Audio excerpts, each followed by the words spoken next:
की TV news में आपका स्वागत है। मैं हूं स्तुति और आइए एक नजर डालते हैं शहर की प्रमुख सुर्खियों पर।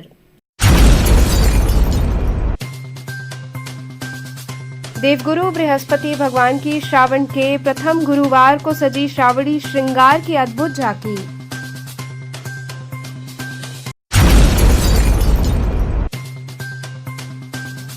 पिंडरा तहसील में जलभराव से नाराज अधिवक्ताओं ने धान रोपकर जताया विरोध।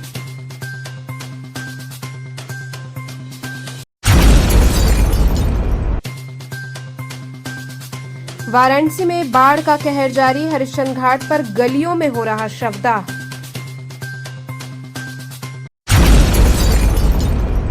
स्वामी हरसेवानंद पब्लिक स्कूल रमना में स्टैश समारोह का हुआ आयोजन।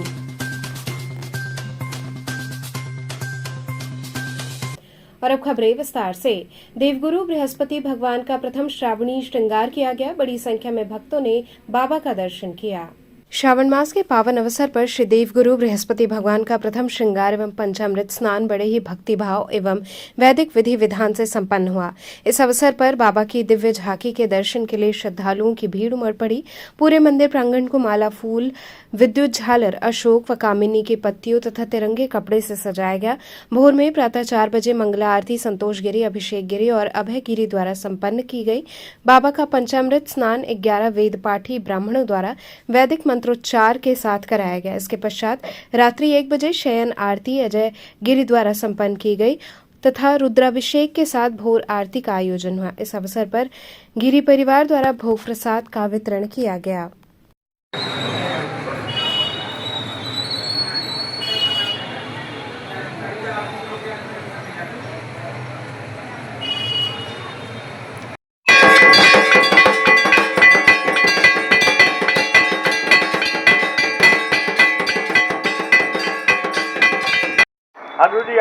किस तरह का श्रृंगार शुरू हो रहा है? प्रत्येक वर्ष की भांति श्रावणी मास में देवगुरु बृहस्पति का वार्षिक श्रृंगार महोत्सव का कार्यक्रम किया गया है, जिसमें कि पहला श्रृंगार जो है हरियाली है, दूसरा जल विहार श्रृंगार है, तीसरा जो है फल श्रृंगार है, चौथा जो है पालना महोत्सव हेम श्रृंगार का आयोजन किया गया है। गुरु ब्रह्मा, गुरु विष्णु, गुरुदेव महेश्वर, गुरु साक्षात परम ब्रह्म तस्मै श्री गुरुवे नमः। वक्रतुंड महाकाय सूर्यकोटि समप्रभ निर्विघ्नं गुरु महादेव सर्वकार्येषु सर्वदा। भगवान देवगुरु बृहस्पति सभी भक्तों की मनोकामनाएं पूर्ण रखें, उनके मनोवांछित फल प्रदान करें। पिंडरा तहसील में जल भराव से नाराज अधिवक्ताओं ने धान रोपकर विरोध जताया। उत्तर प्रदेश की नंबर 1 घोषित पिंडरा तहसील की जल निकासी व्यवस्था पूरी तरह ध्वस्त हो चुकी है। हर वर्ष की तरह इस बार भी मामूली बारिश में तहसील परिसर जलमग्न हो गया। इससे नाराज होकर अधिवक्ताओं ने विरोध का अनोखा तरीका अपनाया। बरसाती गंदे पानी में उतरकर धान की रोपाई की और तहसील प्रशासन के खिलाफ जमकर नारेबाजी की। बरसात में पानी से जर्जर हालत में पहुंचे तहसील परिसर को देखकर अधिवक्ताओं का सब्र टूट गया। उन्होंने तहसील में जगह जगह भरे गंदे पानी में उतरकर प्रतीकात्मक रूप से धान की बुआई कर प्रशासन की उदासीनता पर कटाक्ष किया। पिंडरा तहसील बजबजा रही है लेकिन जिम्मेदार मौन है, ये आरोप अधिवक्ताओं ने प्रदर्शन के दौरान लगाए।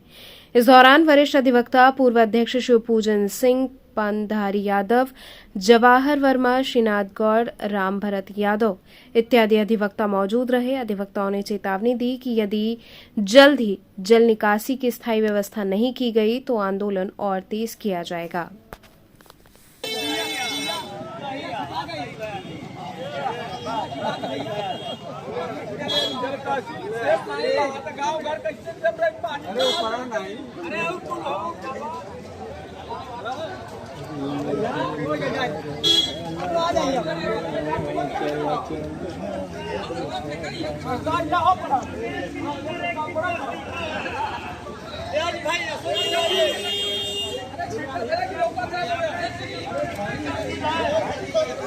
जब तहसील आए तो तहसील के जो रास्ता है उस रास्ते पर लगभग 6 इंच पानी पूरा हुआ था।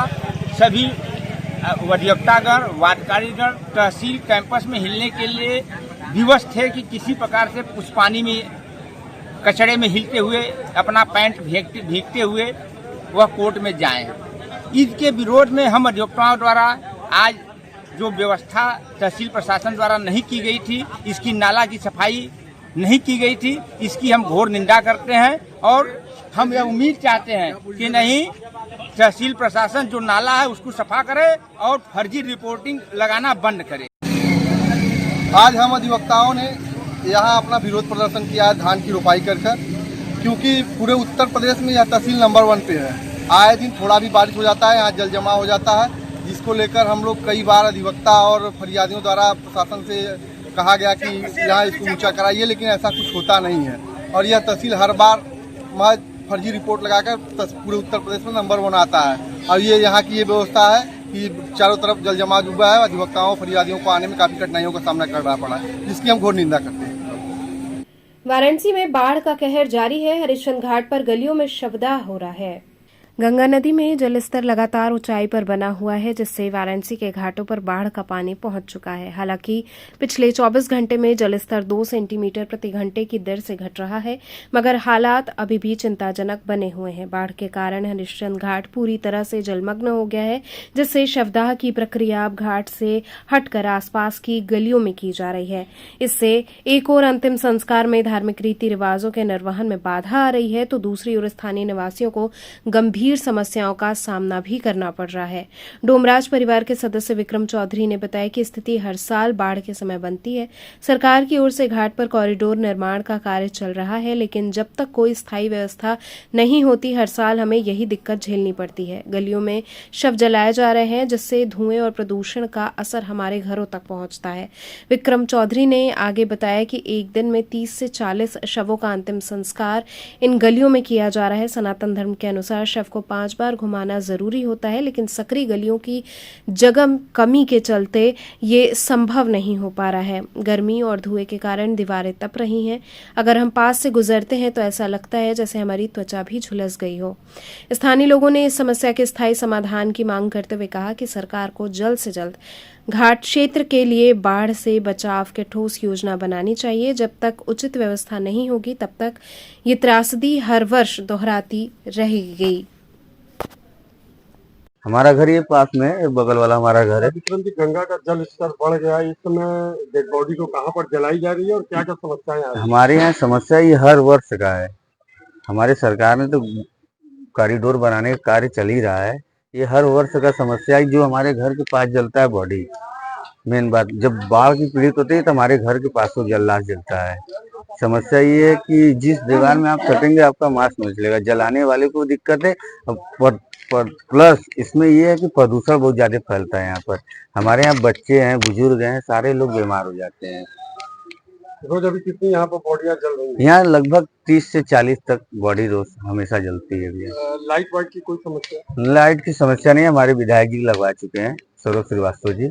और जो यहाँ पर डेड बॉडी के साथ जो परिजन आ रहे हैं, उनको कोई यहाँ समस्या? यह समस्या ये है कि जो हम लोग के यहाँ परंपरा चलता है कि 5 फेरा घुमा जाता है, वो 5 फेरा घूम नहीं पा रही है। गलियों में हो रहा है, घर के पास में हो रहा है, वो परंपरा नहीं हो पाता है। कुछ लोग तो अपना शौक को बस उठा के रखेंगे, भागेंगे। आप खुद देख सकते हैं कितना आँच यहाँ लग रहा है। ये समस्या से कैसे निजात पाया जाएगा? निजात यही, सरकार इसके बारे में बढ़िया सोचे, बढ़िया जहाँ दे। इसको जलाने के लिए कुछ कॉरिडोर बन ही रहा है हमारे घाट पर। जैसे इसका समस्या वही है कि उसको हमको जगह दिया जाए, उस पर बॉडी जलने का कार्य किया जाए। स्वामी हरसेवानंद पब्लिक स्कूल गढ़वाघाट रमना में सैश समारोह का आयोजन किया गया। स्वामी हरसेवानंद पब्लिक स्कूल गढ़वाघाट रमना में भव्य सैश सेरेमनी का आयोजन किया गया। इस अवसर पर विद्यालय में अनुशासन और नेतृत्व के प्रतीक के रूप में चुने गए छात्र छात्राओं को विभिन्न पदों की जिम्मेदारी सौंपी गई और उन्हें सैश पहनाकर सम्मानित किया गया। कार्यक्रम का शुभारंभ दीप प्रज्वलन एवं मार्च पास्ट के साथ हुआ। इस अवसर पर head boy, head girl, sports captain एवं संस्कृति सचिव जैसे पदों पर चयनित छात्र छात्राओं को मंच पर बुलाकर दायित्व सौंपा गया। विद्यालय के प्राचार्य चंद्रशेखर सिंह ने सभी चयनित पदाधिकारियों को शुभकामनाएं देते हुए कहा कि वे अनुशासन, कर्तव्यनिष्ठा और नेतृत्व भावना के साथ अपने दायित्वों का निर्वहन करें। उन्होंने छात्रों को सेवा भाव, समर्पण और ईमानदारी से कार्य करने की सीख दी। समारोह के अंत में प्रबंधक बाबा प्रकाश ध्यानानंद ने प्रेरणादायक वक्तव्य में छात्रों को नेतृत्व की भावना और संस्कारों की अहमियत बताई। कार्यक्रम में वरिष्ठ शिक्षकगण जितेंद्र कुमार सिंह, सुभाष सिंह, सुबोध यादव, रमेश राय, सुनील तिवारी, निधि तिवारी आदि शिक्षकगण उपस्थित रहे।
आज स्वामी हर सेवानंद पब्लिक स्कूल गढ़वा घाट की नई छात्र परिषद के शपथ ग्रहण समारोह का अवसर है।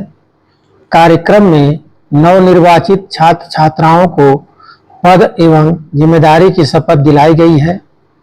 इस अवसर पर मैं सभी छात्र प्रतिनिधियों को शुभकामनाएं देता हूं तथा उनके उज्जवल भविष्य की कामना करता हूं। बीएचयू सीरगेट के पास बारिश के चलते 2 पेड़ गिर गए। शहर में पिछले 24 घंटे से हो रही लगातार बारिश के कारण गुरुवार सुबह काशी हिंदू विश्वविद्यालय के सीर गेट के पास कबीर कॉलोनी के समीप लगभग 6 बजे 2 पेड़ गिर गए। इनमें एक बबूल का और दूसरा आम का पेड़ था। गिरने वाले पेड़ों की वजह से मार्ग पूरी तरह से अवरुद्ध हो गया और स्थानीय लोगों को आवागमन में भारी परेशानी का सामना करना पड़ा। इसी दौरान विश्वनाथ मंदिर की ओर जाने वाले मार्ग पर विज्ञान संस्थान के पास भी एक पेड़ गिरने की सूचना मिली, जिससे दूसरी दिशा का भी यातायात प्रभावित हुआ। लंका निवासी पवन शर्मा ने बताया कि वो प्रतिदिन लंका से सीर गोवर्धन जाते हैं, लेकिन गुरुवार सुबह जब वो निकले तो सीर गेट नंबर 4 के पास रास्ते में गिरे पेड़ के कारण पूरा आवागमन ठप हो गया। विश्वविद्यालय प्रशासन ने स्थिति की गंभीरता को देखते हुए तुरंत पीडब्ल्यूडी कर्मचारियों को मौके पर भेजा। कर्मचारियों ने पेड़ की कटाई कर मार्ग को साफ किया, जिसमें लगभग 3 से 4 घंटे का समय लगा। पवन शर्मा ने विश्वविद्यालय प्रशासन से अपील की है कि बीएचयू परिसर में जो पेड़ पुराना या क्षतिग्रस्त है उन्हें समय रहते छांट या हटा दिया जाए, जिससे भविष्य में कोई दुर्घटना न हो।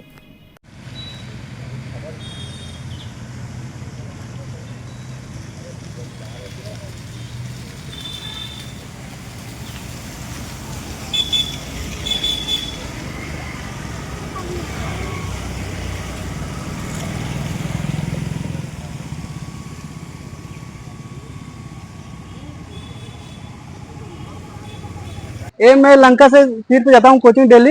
यहाँ जो लगातार बारिश हो रही थी, यहाँ पेड़ रास्ते में गिर गया था, इससे आवागमन बंद हो गया था। पूरा पेड़ मतलब रोड पे हाँ, रोड ब्लॉक हो गया था पूरा। क्या क्या समस्याएं आ रही थी? समस्या आने जाने में प्रॉब्लम हो रही थी पब्लिक को। सीर गेट को भी बंद कर दिया गया? हाँ, सीर गेट को बंद कर दिया गया था, जिसको जो वापिस जा रहे थे उसको बाधित हुई रास्ते। फिर कैसे ये चीज सही हुआ? ये पीडब्ल्यूडी के बीएचयू के जो है वो हटाए इन्होंने, सुबह करीबन 10 बजे हटा यहाँ से। बीएचयू प्रशासन की तरफ से लोग आए थे? हाँ, बीएचयू प्रशासन के लोग। कितना टाइम लग गया इसको हटाने में? ये लगभग सुबह गिरा था 6 बजे, 4-5 घंटा लग गया हटाने में, देरी तो लगातार अभी भी मौसम बना हुआ है और जैसे पेड़ कई यहाँ दिख रहे हैं कि लटक भी रहे हैं, तो बीएचयू को इससे क्या तत्परता दिखानी चाहिए आपके हिसाब से?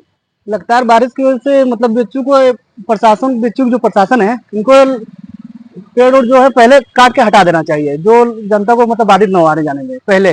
पातालपुरी सनातन धर्म रक्षा परिषद द्वारा श्री राम कथा आयोजित हुई। पातालपुरी सनातन धर्म रक्षा परिषद द्वारा प्रतिवर्ष की भांति इस वर्ष भी वैष्णव परंपरा के अनन्य संवाहक ब्रह्मलीन पातालपुरी पीठाधीश्वर महंत जयकृष्ण दास जी महाराज की 18वीं पुण्यतिथि एवं गुरु पूर्णिमा के पावन पर्व पर गुरु पूर्णिमा महोत्सव एवं श्री राम कथा का आयोजन किया गया। कथावाचक बालक देवाचार्य जी महाराज द्वारा कथा का श्रवण कराया गया, जिसमें बड़ी संख्या में भक्त श्री राम कथा का रसास्वादन कर पुण्य के भागी बने। कथा के 6वें दिन पुत्रदान प्रसंग का मार्मिक वर्णन किया गया।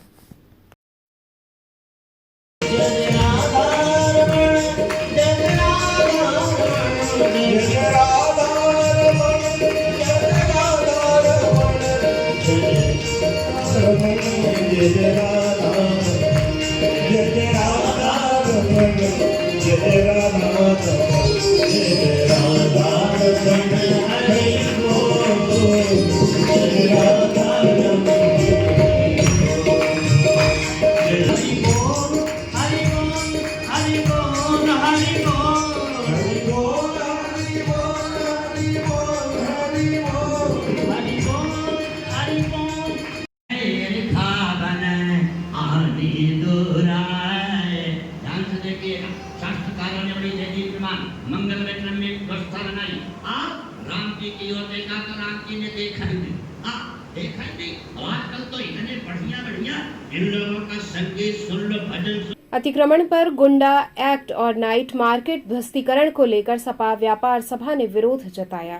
सड़क और फुटपाथ पर दुकान लगाने वाले पटरी, रेहड़ी, ठेला दुकानदारों पर गुंडा और गैंगस्टर एक्ट जैसी कठोर धाराएं लगाने के प्रस्ताव को लेकर समाजवादी पार्टी व्यापार सभा ने कड़ा ऐतराज जताया है। इस संबंध में पार्टी के प्रदेश अध्यक्ष प्रदीप जायसवाल ने वाराणसी में एक प्रेस वार्ता कर प्रशासन पर व्यापारी विरोधी मानसिकता का आरोप लगाया। उन्होंने कहा, 26 जून को पुलिस आयुक्त मोहित अग्रवाल द्वारा अतिक्रमण पर दुकानदारों पर सख्त धाराएं लगाने की बात न केवल अव्यवहारिक है बल्कि छोटे व्यापारियों के जीवन पर सीधा आघात है। उन्होंने ये भी कहा कि भाजपा सरकार व्यापारियों को लगातार नीतिगत हमलों के जरिए परेशान कर रही है, चाहे वो नोटबंदी हो, लॉकडाउन हो या जीएसटी। वहीं छोटे दुकानदारों को अपराधियों की तरह पेश करना पूरी तरह से गलत है।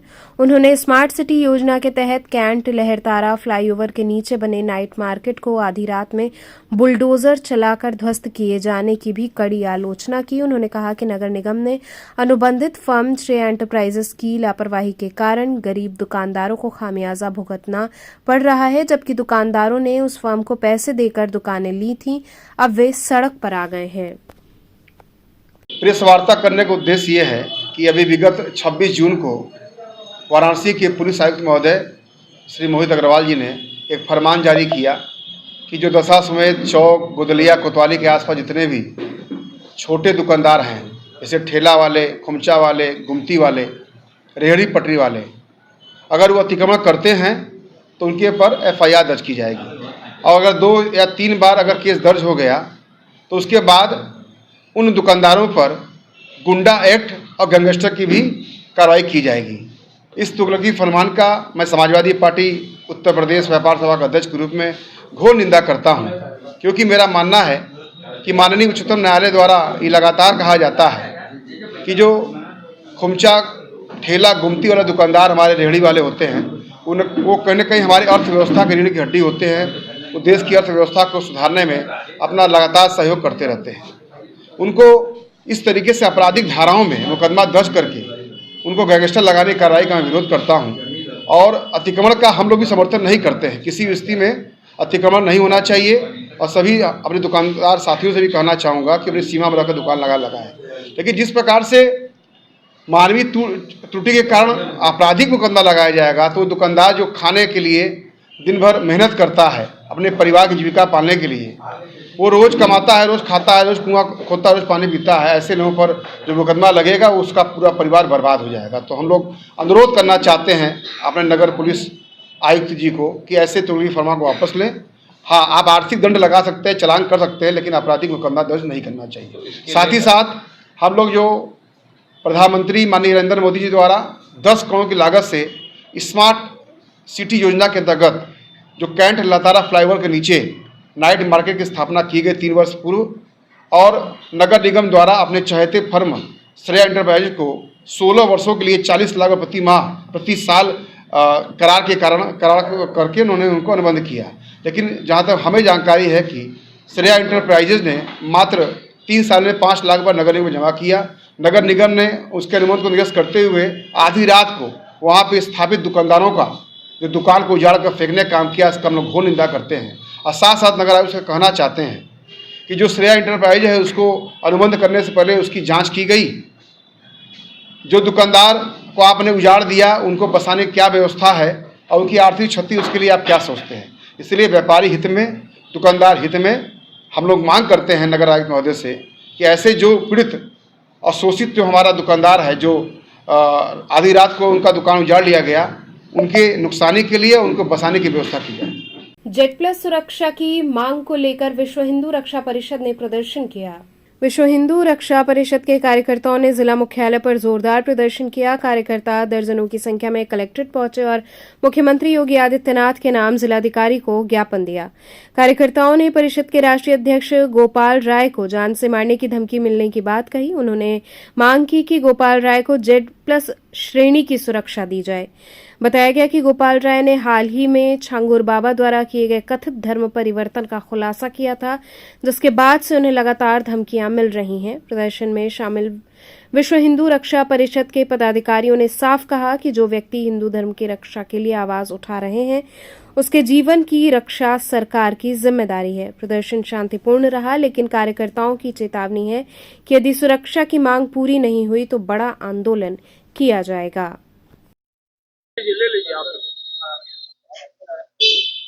सुरक्षा दो गोपाल राय को, सुरक्षा दो, सुरक्षा दो, सुरक्षा दो गोपाल राय को, सुरक्षा दो। देखिए, विगत दिनों टीवी के माध्यम से हम सभी को पता है कि बलरामपुर स्थित छांगुर बाबा का भंडाफोड़ हमारे पार्टी के माननीय राष्ट्रीय अध्यक्ष गोपाल राय जी द्वारा किया गया है। उसके बाद से जितने पीड़ित लोग हैं और माननीय गोपाल राय जी जो हैं, उनको लिखित माध्यम से और सोशल मीडिया के माध्यम से कई संगठनों से जान से मारने की धमकियां मिल रही हैं। विगत दिनों में उनके ऊपर कई बार हमला हो भी चुका है। तो इसी के दृष्टिगत हम लोग जिलाधिकारी महोदय के माध्यम से माननीय मुख्यमंत्री, माननीय प्रधानमंत्री, माननीय गृह मंत्री जी को ज्ञापन सौंपने के लिए आए थे। क्या कुछ उसमें मांगे आप लोग? उसमें हमारी मांगे है, प्रथम दृष्टया हमारे अंतर्राष्ट्रीय अध्यक्ष माननीय गोपाल राय जी को जेट सिक्योरिटी दी जाए। दूसरा, जितने भी पीड़ित पक्ष हैं उन लोगों का भी ये ख्याल रखा जाए कि उनके किस प्रकार का कोई जान माल की उनको हानि न हो। तीसरा, और एक समाज में एक ऐसा संदेश जाए कि हर आदमी हिंदुत्व के लिए खड़ा हो पाए। आज के समय में हिंदुत्व के पक्ष में और अन्य धर्म के विपक्ष में जो भी बोलता है, सबसे पहले उसको जान माल का खतरा होता है। बीएचयू में पद्मावत विषय पर व्याख्यान और कविता पाठ का आयोजन किया गया। काशी हिंदू विश्वविद्यालय के महिला अध्ययन एवं विकास केंद्र द्वारा पद्मावत स्त्री और प्रकृति विषय पर व्याख्यान सह कविता पाठ का आयोजन किया गया। मुख्य वक्ता प्रोफेसर पुरुषोत्तम अग्रवाल ने पद्मावत को स्त्री पुरुष संबंध, प्रेम, मित्रता और मानवीय मूल्यों का अद्वितीय महाकाव्य बताया। उन्होंने कहा कि जायसी ने इसे सूफी प्रचार के लिए नहीं बल्कि मानवीय संवेदनाओं की अभिव्यक्ति के लिए रचा। कवित्री सुमन केशरी ने द्रौपदी, गांधारी जैसी कविताओं और नाट्यांशों को प्रभावित पाठ किया। कार्यक्रम की अध्यक्षता प्रोफेसर बिंदा परांजपे ने की और संचालन डॉक्टर किंगसन सिंह पटेल, धन्यवाद ज्ञापन डॉक्टर मीनाक्षी झा ने किया। इस अवसर पर कई प्रख्यात विद्वान, शोधार्थी एवं विद्यार्थी उपस्थित रहे।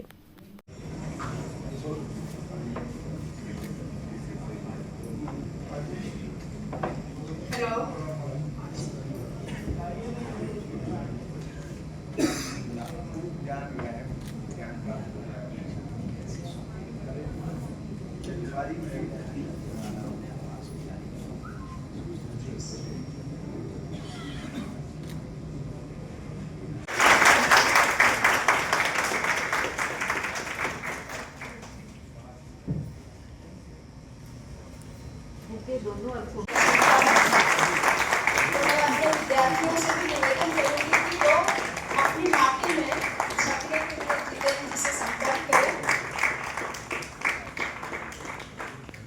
अपने है कि जब इस तरह वो कोई संपादन कर रहे हैं तो हमारे विद्यार्थियों को भी बच्चे कहाँ से आए? आज के कार्यक्रम में मुख्य रूप से बनारस और आसपास के इलाकों से लोग आए हैं।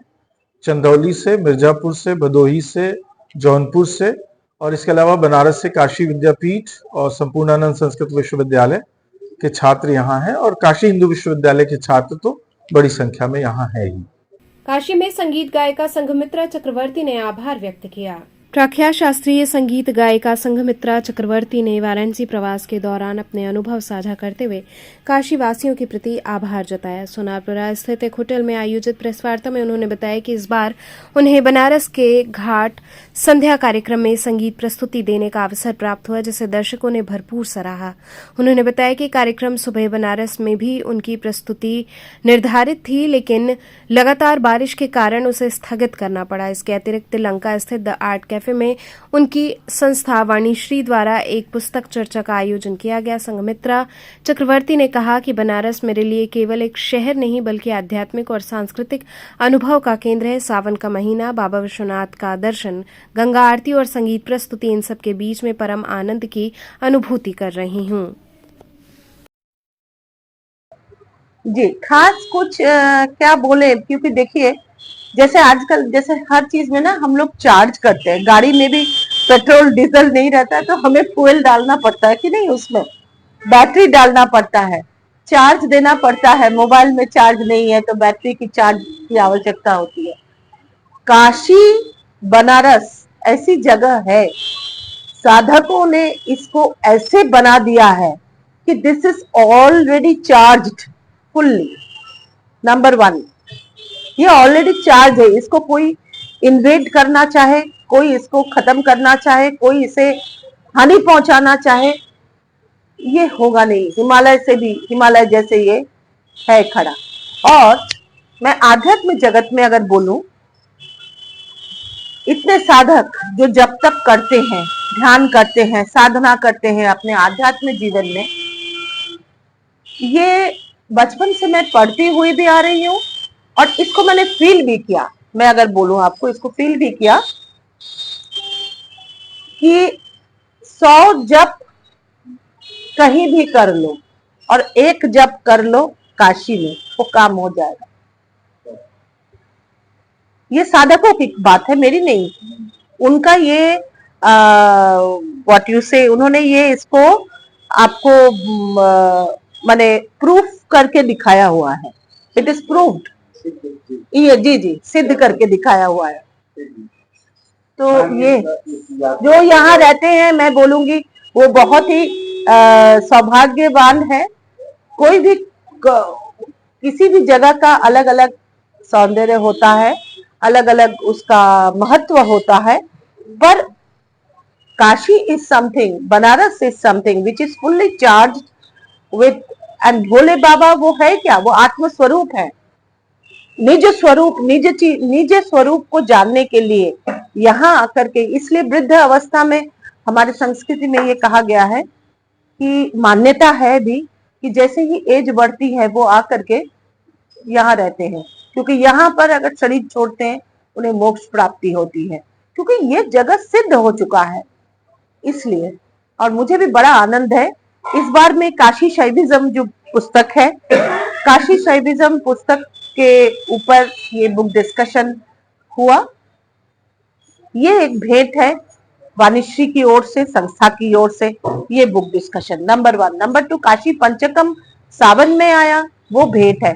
मेरी जो संगीत प्रस्तुति है वो भी काशी के ऊपर में, इसकी महिमा के ऊपर भेंट है। वाराणसी के कई तालाब जर्जर अवस्था में पहुंच गए हैं, इसे लेकर लोगों को जागरूक होना होगा। डबल इंजन की सरकार जल संरक्षण को लेकर लगातार सक्रिय है, लेकिन समाज की सीमित भागीदारी के कारण ये पहल अपेक्षित परिणाम नहीं दे पा रही है। वाराणसी में कई जल स्रोतों की स्थिति इसका प्रत्यक्ष प्रमाण है, जहां एक ओर सोना तालाब जैसे स्थानों पर स्थानीय लोगों की जागरूकता और भागीदारी के चलते तालाब आज भी स्वच्छ और आकर्षण का केंद्र बना हुआ है, वहीं दूसरी ओर शहर के कई पुराने जल स्रोत उपेक्षा का शिकार हो रहे हैं। भेलूपुर थाना क्षेत्र के संकुलधारा तालाब की हालत काफी दयनीय है। स्थानीय लोगों के अनुसार जब कोई मंत्री या जनप्रतिनिधि तालाब का दौरा करते हैं तब उसकी सफाई होती है, अन्यथा उसे यूं ही गंदगी और दुर्दशा में छोड़ दिया जाता है। इसी प्रकार चितईपुर थाना क्षेत्र के आदित्यनगर पोखरे की स्थिति भी बेहद चिंताजनक है। पोखरे का पानी प्रदूषित हो चुका है और उसके आसपास गंदगी का अंबार है। स्थानीय नागरिकों को इस दिशा में गंभीरता से सोचना होगा। काशी हिंदू विश्वविद्यालय के सामाजिक विज्ञान संकाय में assistant professor doctor Ashok Sonkar का कहना है कि उन्होंने ये भी जोड़ा कि जल एक सीमित संसाधन है और इसकी बर्बादी भावी पीढ़ियों के लिए संकट खड़ा कर सकती है। ऐसे में आवश्यक है कि आम नागरिक भी सरकारी प्रयासों में भागीदार बने और अपने आसपास के तालाब, पोखरे और कुओं की स्वच्छता एवं संरक्षण में सक्रिय भूमिका निभाएं। नहीं, पूरा तो संरक्षित नहीं हुआ है। देखिए, मैंने कहा कि तालाब, कुंड पीपी मॉडल पे ही स्वच्छ और सुंदर हो सकते हैं। सरकार ने जिन तालाबों को स्वच्छ और सुंदर बनाया, स्थानीय लोग क्या उसको संरक्षित कर रहे हैं? क्या हम तालाब का यूज कर रहे हैं, आस पड़ोस के लोग तालाब का यूज कर रहे हैं, मगर सरकार केवल धन दे सकती है, उसको ठेकेदारों से निर्माण कर सकती है। उसको स्वच्छ और सुंदर रखने की स्थानीय लोगों की जिम्मेदारी है।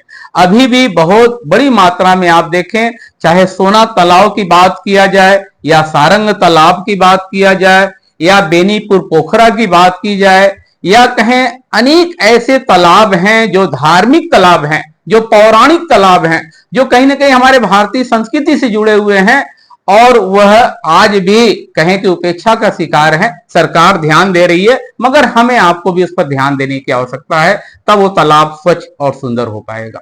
मारवाड़ी युवा मंच वरुणा शाखा द्वारा बनीठनी मेले का आयोजन किया जाएगा। मारवाड़ी युवा मंच वरुणा शाखा द्वारा आगामी 19 जुलाई शनिवार को भेलूपुर स्थित होटल में बनी ठनी मेले का आयोजन किया जाएगा। इस विशेष प्रदर्शनी में महिलाओं द्वारा तैयार की गई आकर्षक और पारंपरिक वस्तुएं प्रदर्शित की जाएंगी। संस्था के अध्यक्ष निधि ने बताया कि इस मेले में इस बार 70 से अधिक स्टॉल्स लगाए जाएंगे जो आगामी त्योहारों को ध्यान में रखते हुए सजाए गए हैं। मेला संयोजक पूनम केजरीवाल, रीता अग्रवाल, किरण रतेरिया, प्रीति केजरीवाल और निधि ने जानकारी दी कि बनी ठनी मेले की मुख्य अतिथि समाज सेवी भारती मधोक और आशा गोयल होंगी। आज का हमारा ये प्रेस वार्ता रखने का उद्देश्य यह था कि हमारा हर साल वार्षिक मेला लगता है, जो कि इस वर्ष फिर से 19 जुलाई को डायमंड होटल में सवेरे 11 बजे से लगने वाला है। तो उसमें हमारे आकर्षण ये है कि जगह जगह से हमारे स्टॉल लगाने के लिए बहुत सारी महिलाएं और जेंट्स सभी कोई आ रहे हैं और उसमें तरह तरीके की विभिन्न प्रकार की वस्तुओं का प्रदर्शनी होगा। और उसके साथ मेन आकर्षण ये कि इस बार हमारा फूड स्टॉल्स भी हैं, जो हमारी शाखा की ही 2-3 महिलाएं जो आज तक कभी घर से बाहर नहीं निकली, पहली बार हम वो अपने घरों से बाहर निकल करके अपने हाथों से बनाए हुए व्यंजनों का स्टॉल लगाएंगी। इसका उद्घाटन कब होगा? इसका इनॉग्रेशन हमारी आशा गोयल आंटी है, हमारी समाज की प्रमुख समाज सेविका है वो, और दूसरी हमारी chief guest Bharti Madhok ma'am है, वो सनबीम ग्रुप की डायरेक्टर है। तो चलते चलते पुनः एक नजर डालते हैं शहर की प्रमुख सुर्खियों पर।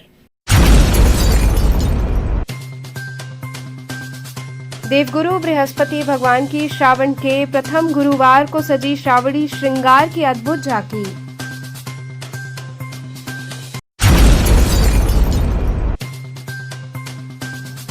पिंडरा तहसील में जलभराव से नाराज अधिवक्ताओं ने धान रोप कर जताया विरोध।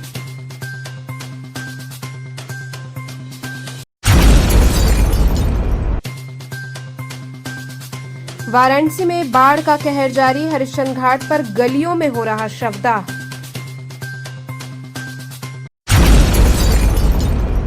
स्वामी हरसेवानंद पब्लिक स्कूल रमना में स्टैश समारोह का हुआ आयोजन।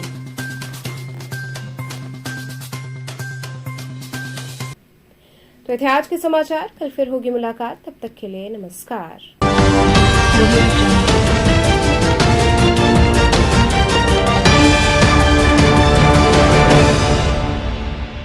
खबरों से जुड़े रहने के लिए हमारे चैनल KTV वाराणसी को सब्सक्राइब करें और लेटेस्ट अपडेट्स के लिए बेल आइकन को प्रेस करें।